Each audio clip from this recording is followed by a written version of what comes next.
Hola aventureros. Bienvenidos de nuevo a nuestra serie de introducción a Dungeons y Dragons. Hoy, vamos a sumergirnos en el intrigante mundo de la magia, los círculos de teleportación y la resurrección en tu campaña de D&D. Prepárate para descubrir cómo estos elementos pueden dar vida y profundidad a tu mundo de aventuras. ¡Vamos allá! Empecemos con la magia en tu mundo. En la mayoría de los mundos de D&D, la magia es natural pero aún maravillosa y a veces aterradora. La gente en todas partes conoce la magia y la mayoría ha visto evidencia de ella en algún momento de sus vidas. La magia impregna el cosmos y se mueve a través de las antiguas posesiones de héroes legendarios, las ruinas misteriosas de imperios caídos, aquellos tocados por los dioses, criaturas nacidas con poderes sobrenaturales, y aquellos que estudian los secretos del multiverso.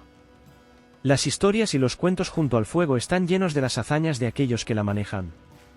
Lo que la gente común sabe de la magia depende de dónde viven y si conocen personajes que practican la magia.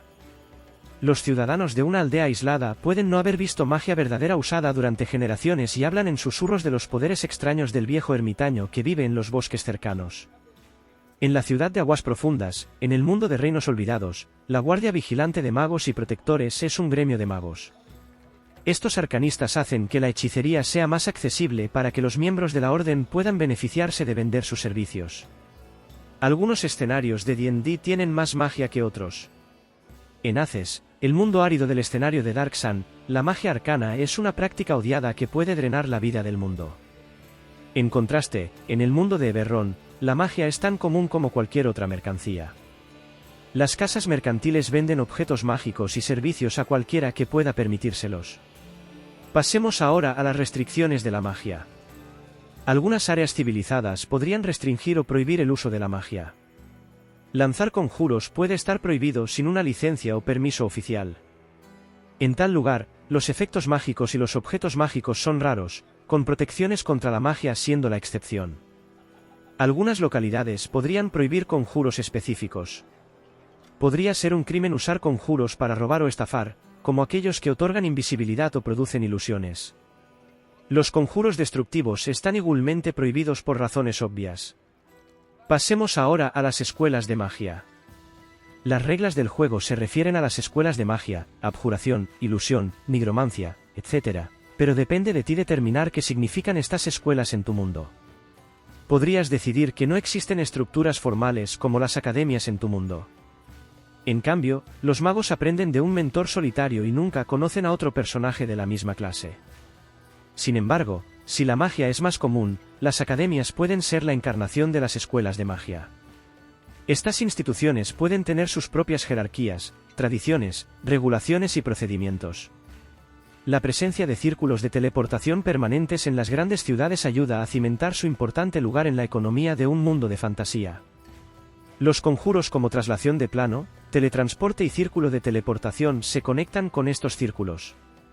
A medida que diseñas una ciudad de fantasía, piensa en qué círculos de teleportación podría contener y cuáles los aventureros probablemente conocerán.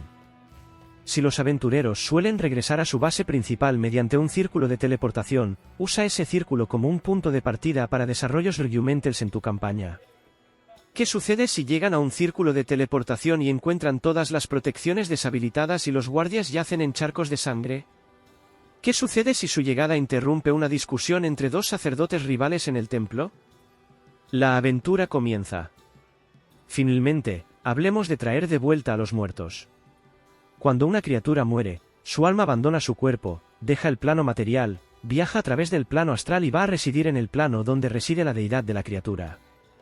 Si la criatura no adoraba a una deidad, su alma se desplaza al plano correspondiente a su alineamiento. Traer a alguien de vuelta de la muerte significa recuperar el alma de ese plano y devolverla a su cuerpo.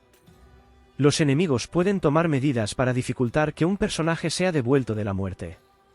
Evitar que el cuerpo sea devuelto de la muerte es una forma de impedirlo. Un alma no puede ser devuelta a la vida si no desea serlo. Una vez más, gracias por acompañarnos en esta exploración de la magia, los círculos de teleportación y la resurrección en D&D.